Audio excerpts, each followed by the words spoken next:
हमारे साथ एम्बेसडर वीना सीकरी मौजूद है। आप बांग्लादेश में भारत की राजदूत रह चुकी हैं। बहुत बहुत स्वागत है एम्बेसडर वीना सीकरी।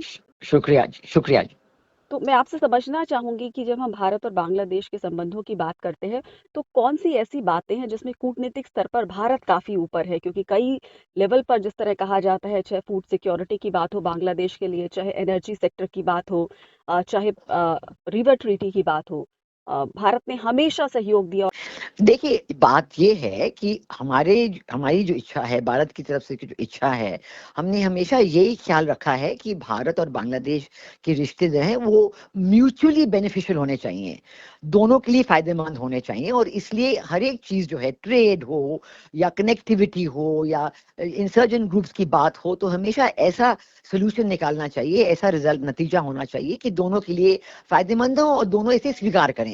हमने ये देखा था कि जब प्रधानमंत्री शेख हसीना थी और उनके साथ 2009 के बाद 15 साल तक उन्होंने बिल्कुल जो भारत की सिक्योरिटी कंसर्न्स थे, इंडियन इंसर्जेंट ग्रुप्स पे, north east Indian insurgent groups के बारे में और पाकिस्तानी टेररिस्ट के बारे में कि वो बांग्लादेश में आते थे और फिर वहां से भारत में आके अपने टेररिस्ट एक्ट्स करते थे, तो इन सब चीजों पे प्राइम मिनिस्टर शेख हसीना की पूरी सहमति थी कि वो बिल्कुल नहीं चाहती कि बांग्लादेश में एंटी इंडियन ग्रुप्स हों या बांग्लादेश की टेरिटरी एंटी इंडियन ग्रुप्स से इस्तेमाल किया जाए भारत के खिलाफ। तो इसलिए जो है उनके साथ हर एक चीज जो सिक्योरिटी कंसर्न थी उन्होंने स्वीकार कर ली। जैसे पहले बेगम खालेदा जिया जब थी तो नॉर्थ ईस्ट इंसर्जेंट ग्रुप्स के कैंप्स होते थे बांग्लादेश में और उनके leaders, north east Indian insurgent groups के लीडर्स बांग्लादेश में रहते थे, उनके बिजनेसेस होते थे, उनके घर होते थे। और जब शेख हसीना आई तो उन्होंने अनूप चिटिया को वापस कर दिया और सारे कैंप्स बंद कर दिए सारे। उन्होंने कहा मैं किसी भी north east Indian insurgent group को सपोर्ट नहीं करूंगी। उससे हमने देखा कि 15 साल के लिए नॉर्थ ईस्ट इंडिया में पीस और डेवलपमेंट आई और मतलब वहां पे काफी तरक्की हुई और कनेक्टिविटी की बातें जो हम बांग्लादेश से कर रहे थे वो भी नॉर्थ ईस्ट के लिए फायदेमंद था, लेकिन बांग्लादेश के लिए भी बहुत फायदेमंद था, क्योंकि सारे जो लॉजिस्टिक्स थे, जो एक्चुअल इम्प्लीमेंटेशन था, वो बांग्लादेश कंपनीज कर रही थी और उनके लिए फायदेमंद बहुत था, उनकी बिजनेस चल पड़ी और ये बड़ा फायदेमंद था। तो सारे जो वाटर रूट से चीजें जाती थी वो सब बांग्लादेशी शिप्स पे जाते थे, बार्जेस पे जाते थे। तो इसलिए मैंने ये कहा है कि ये फोकस मैं करना चाहती हूँ कि इसमें मैं ऐसी चीज नहीं करना चाहती हूँ कि इसमें भारत का हाथ ऊपर है किसी का हाथ नीचे है। हमारी कोशिश ये है कि बायलैटरली बेनिफिशियल टाइज हो और इसी के साथ ये टाइज आगे बढ़ सकते हैं। इसी अब जो रिजीम है, सरकार भी नहीं कह सकते इसको, तो रिजीम ही कैसे कहेंगे, वो जो है उन्होंने ऐसा कुछ इंटरेस्ट दिखाया नहीं है कि वो भारत के साथ अच्छे रिश्ते रखने चाहते हैं या जो प्रॉब्लम्स हैं उन्हें सॉल्व करना चाहते हैं। बस हम यही चाहते हैं कि डायलॉग हो और प्रॉब्लम सॉल्व हो जाए। जी, इसके अलावा हम इलीगल इमिग्रेशन पर फोकस करें या भारत में के सीमा पर फेंसिंग की बात करें, क्योंकि ये कहा जाता है कि बांग्लादेश तो अपनी सीमा पर फेंसिंग करता नहीं, लेकिन अगर हम भारतीय उपमहाद्वीप की बात करें तो हम एक तरह से देखें उसके आगे अगर हम चले जाएं, ईरान अपने बॉर्डर को पाकिस्तान के साथ बहुत सिक्योर कर लिया है, उसने अफगानिस्तान के साथ बहुत सिक्योर कर दिया है। और ईरान ने तो कई लाख जो है वो इलीगल इमिग्रेंट जो अफगानी पहुंच गए थे अफगानिस्तान से ईरान में, उनको वापस भेजिया एक साल। जी जी जी 6 लाख एक बार, 4,85,000 जी। एक साल, 4 लाख के करीब। और इसी तरह पाकिस्तान ने पिछले एक साल में 8 लाख अफगानियों को वापस भेज दिया। तो भारत और पाकिस्तान ने भी फेंस बनाई है उनके अफगान बॉर्डर पे, उन्होंने फेंस बनाई है, पूरी फेंस बनाई है वहां। जी। जी, तो जिस तरह हम चाहते हैं कि हमारी फेंसिंग स्ट्रांग हो, हमारे जो सिक्योरिटी कंसर्न है उन्हें एड्रेस किया जाए, इलीगल इमिग्रेंट्स जो बहुत बड़ी संख्या में, करोड़ों की संख्या में भारत में है, उनका डिपोटेशन हो, तो उस मुद्दे को किस तरह से डिप्लोमेटिकली रखा जाए कि हमारी बात को समझे बांग्लादेश। नहीं, बिल्कुल फेंसिंग के ऊपर तो बिल्कुल जाहिर है कि विद जो प्राइम मिनिस्टर शेख हसीना के साथ, उनकी सरकार के साथ पूरा एग्रीमेंट था फेंसिंग पे, पूरा एक कोऑर्डिनेटेड बॉर्डर पेट्रोल हो गया, पे अग्रीमेंट हो गई थी, कोऑर्डिनेटेड बॉर्डर मैनेजमेंट प्लान बन गया था, और इससे बिल्कुल यही जाहिर हुआ था कि बायलैटरली जो है कोई भी नहीं चाहता, ना तो वो चाहते हैं ना हम चाहते हैं कि बॉर्डर के ऊपर कोई कुछ भी तनाव रहे। तो इसलिए अगर कोई तनाव हो, कोई इलीगल इमिग्रेशन हो या कोई स्मगलिंग हो या एंटी नेशनल एक्टिविटी हो, तो उसे रोकने के लिए अगर भारतीय की बॉर्डर सिक्योरिटी फोर्स कुछ करती हैं, तो उसके ऊपर इमीडिएटली हमारा कोऑर्डिनेशन और कोऑपरेशन बांग्लादेश के जो बीजीबी बॉर्डर गार्ड बांग्लादेश उनके साथ होना चाहिए। तो इसलिए हमने एक पूरा कोऑर्डिनेटेड बॉर्डर मैनेजमेंट प्लान बनाया था, और हम चाहते हैं कि इस रेजिम के साथ वो बॉर्डर मैनेजमेंट प्लान कायम रहे। अगर वो आए टॉक्स के लिए, अभी पहली बार इतनी देर के बाद एक डीजी लेवल पे टॉक्स अब चल रहे हैं, वो आए हुए हैं, तो देखते हैं उनके साथ क्या होता है, क्या नतीजा निकलता है। क्योंकि बॉर्डर फेंसिंग पे भी हमारी अग्रीमेंट हो गई थी बांग्लादेश के साथ, क्योंकि ये जो फेंसिंग है हम अपनी टेरिटरी पे कर रहे हैं, हम उनकी टेरिटरी पे नहीं कर रहे हैं। जी तो बिल्कुल। उन्हें क्यों उनको कुछ किसी तरह की मतलब कोई प्रॉब्लम तो नहीं होनी चाहिए, क्योंकि हम अपनी टेरिटरी पे कर रहे हैं। लेकिन फिर भी वो ऐसे ही प्रॉब्लम निकालने के लिए, हमने देखा है कि इस रिजीम के साथ वो चाहते ही नहीं, तो हर एक चीज से प्रॉब्लम निकालते हैं। कोई जो पहले जो सोल्यूशन सब मिले हुए सोल्यूशन थे, म्यूचुअली अग्रीड सोल्यूशन थे, उस पर वो फोकस कर ही नहीं रहे हैं। जी, क्योंकि हमारे तो इश्यू है कि स्मगलिंग होती है, ट्रांस बॉर्डर क्राइम होता है, इलीगल हाँ, इमिग्रेंट्स आते हैं, फेंसिंग अगर हमारे हमारे लिए असुरक्षित हो जाती हैं चीज़ें, जिस तरह बिल्कुल बिल्कुल। 1974-75 की जो हम इंडो बांग्लादेश बॉर्डर गाइडलाइंस की बात करें, जो कि इंदिरा गांधी और मुजीबुर रहमान के बीच हुई थी, उसमें ये कहा गया था कि 150 गज या 150 मीटर की जीरो लाइन से फेंसिंग की जा सकती है। जी, वो पहले तो वो एक डॉक्यूमेंट था जैसे जो आप कह रहे हैं, जी बट अब तक किसी को, मैंने जब मैं वहां पे थी तो किसी को पता ही नहीं वो डॉक्यूमेंट, कोई सिग्नेचर उस पे नहीं है, जी किसने प्रपोज किया किसने की। तो हमने अपने नए सिरे से शेख हसीना के साथ ये एग्रीमेंट कर लिया है। तो पहले जो था वो भी है, अब जो है वो भी है। Point is we want secure borders. तो जी अगर कोई आता है और रात को कोई हमारे बॉर्डर सिक्योरिटी फोर्स के लोगों पे कोई स्मगलर्स या बॉर्डर ट्रैफिकर्स, ह्यूमन ट्रैफिकर्स, वो आके हमारे लोगों पे हमला करते हैं, तो हमारे लोग जरूर इस पे रिटेलिएशन करेंगे। अगला, सबसे पहले बात तो वो नॉन लीथल बुलेट्स यूज करेंगे। लेकिन अगर ज्यादा हमला होगा, कोई जैसे कट्टा लेके आ गया अटैक करने के लिए, तो वो फिर उस पे अटैक होता ही है, और फिर वो कहते हैं नहीं आपने इनको, हमारे लोगों को मार दिया है। लेकिन ये तो देखिए कि इलीगल एक्टिविटी हो रही थी। तो point is that every time there is a problem, इसे बैठ के इस प्रॉब्लम का नतीजा निकालना चाहिए कि ये बात क्यों हुई। ये हमारे लोग तो नहीं जा रहे किसी पे हमला करने के लिए, लेकिन बिल्कुल। कोई हमारे लोगों पे हमला करने के लिए आए तो उसका हो सकता है रिएक्शन तो होगा ही जरूर। और जो जो आपने कहा इलीगल इमिग्रेशन के बारे में, ये बिल्कुल सही बात है। ये हमारी डिपोर्टेशन तो करनी ही चाहिए, और मेरे ख्याल ये प्रोसेस तो शुरू हो गया है। आसाम में शुरू हो गया है, अन्य स्टेट्स में शुरू हो गया है। तो ये तो बिल्कुल होनी ही चाहिए। आप कह रहे हैं करोड़ों में है, लेकिन आप हजारों में तो वापस भेजिए, सैकड़ों में तो भेजिए, धीरे धीरे करके एक एक बूंद बना के पूरा ये हम इस प्रॉब्लम को भी निपटा लेंगे। जी क्योंकि सबसे पहली बात है कि जो अगर जो इलीगल इमिग्रेंट्स हैं अपने अपने आधार कार्ड लिए हुए हैं या वोटर कार्ड लिए हुए हैं, उनको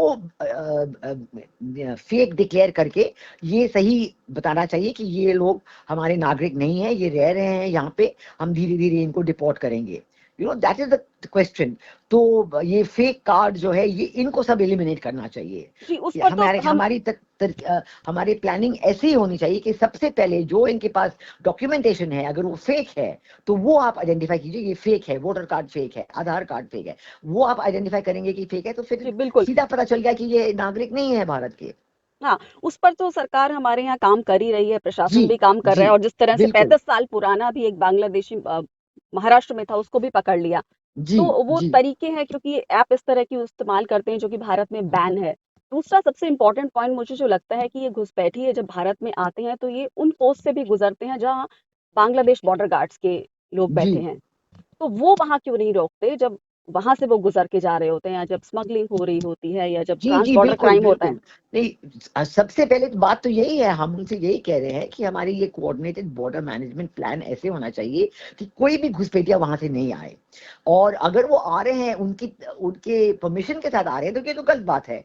तो इसलिए ये सब चीजें जो है ये बायलैटरली बात की जाती हैं और एग्रीमेंट हो जाता है कि वो भी नहीं, वो उनको भी कहना चाहिए कि हम वो तो कहते हैं कि अरे हमारे यहाँ तो इकोनॉमी इतनी बढ़िया है तो कौन आएगा आपके पास। वो ठीक है, तो क्यों आ रहे हैं वो लोग, आप उनको वापस लीजिए, आपकी इकोनॉमी बढ़िया है तो बुलाइए उनको वापस, उनको अपने देश में उनको नौकरी दीजिए ताकि वो कहीं और ना जाएं। लेकिन हमने देखा है कि ये भारत के साथ नहीं है। बांग्लादेश की प्रॉब्लम घुसपैठियों की जो है वो हर एक देश, दुनिया में कोई भी देश हो, स्विट्जरलैंड हो, रोम हो, जी। इटली हो, साउथ कोरिया हो, हर एक में उनके इलीगल इमिग्रेंट्स भरे हुए हैं और हर एक देश बहुत ही परेशान है कि बांग्लादेशी लोग इलीगली आके बसने की कोशिश करते हैं। जी, लेकिन भारत के साथ 4096 किलोमीटर बड़ा बॉर्डर, बहुत बड़ा बॉर्डर है। तो इसलिए भारत के साथ लैंड बॉर्डर होने से समस्या इतनी बड़ी हो जाती है कि हमारे जी, लिए बिल्कुल, बिल्कुल। जी, ये जी, एक तरह से हमारी हमारी आबादी बहुत ज़्यादा है, और हमारी इकोनॉमी इतना नहीं कर सकती कि और इतने करोड़ों में लोगों को टॉलरेट कर जी, पाए, जी, या जी, जी, जी, जी, जी। नहीं, नहीं, ये तो बात सही है। हम तो बिल्कुल ही इसी बेसिस पे तो हम उनसे रेगुलर बातचीत कर रहे हैं। अगर नई रिजीम आई है, अभी तो ये तो टेम्परेरी रिजीम है, इलेक्शंस होने हैं वहां पे। हमने उनको कहा है जब हमारे फॉरेन सेक्रेटरी वहां गए थे दिसंबर में कि हमारी सब्सटेंटिव डीलिंग सिर्फ इलेक्टेड सरकार से होगी और जो डे टू डे है वो तो इस सरकार से हो रही है। लेकिन हमने देखा है कि इनकी तरफ से कोई इंटरेस्ट नहीं है। हमारे फॉरेन मिनिस्टर जब फॉरेन अफेयर्स एडवाइजर तौहीद हुसैन से मिले थे मस्कट में, हफ्ता 10 दिन हुआ है, तो उन्होंने कहा है उनको कि हम तो चाहते हैं कि अच्छे रिश्ते हों, लेकिन आपकी तरफ से सिर्फ क्रिटिसिज्म और नेगेटिव स्टेटमेंट आ रहे हैं और आप तो टेररिज्म को नॉर्मलाइज करने की कोशिश कर रहे हैं। तो हमने उनको बहुत साफ साफ बता दिया है कि हमारी तरफ से हम अच्छे रिश्ते चाहते हैं और हमें उम्मीद ये है कि उनकी तरफ से भी ऐसी कोई आसार आए कि उनको भी यही, उनका भी यही मकसद है। जी। और सबसे इम्पोर्टेंट बात कि बांग्लादेश, जब जब हमारे यहाँ फेंसिंग की बात होती है तो वो कहते हैं हमारी सिक्योरिटी, मतलब कि बांग्लादेश को अपनी सिक्योरिटी के लिए बोलते हैं हम आपको फेंसिंग नहीं करने देंगे। लेकिन बांग्लादेश अपने बॉर्डर पर फेंसिंग क्यों नहीं करता, एक बड़ा सवाल है। हाँ, हाँ, वो तो चाहते हैं कि इलीगल इमिग्रेंट्स आए तो इसलिए वो anyway, ये सब चीजें हमने पहले भी सरकार से बात की है, समझौता किया था हम्म। शेख हसीना की सरकार से। और आप बिलीव नहीं करेंगे कि जब शेख हसीना बेगम खालिदा जिया 1992 में आई थी तब तो डॉक्यूमेंटेशन भी है कि हाँ इलीगल इमिग्रेंट्स आ रहे हैं और उनको डायलॉग के थ्रू हम लोग इसका प्रोसेस रिवर्स करेंगे। ये तो अग्रीमेंट है।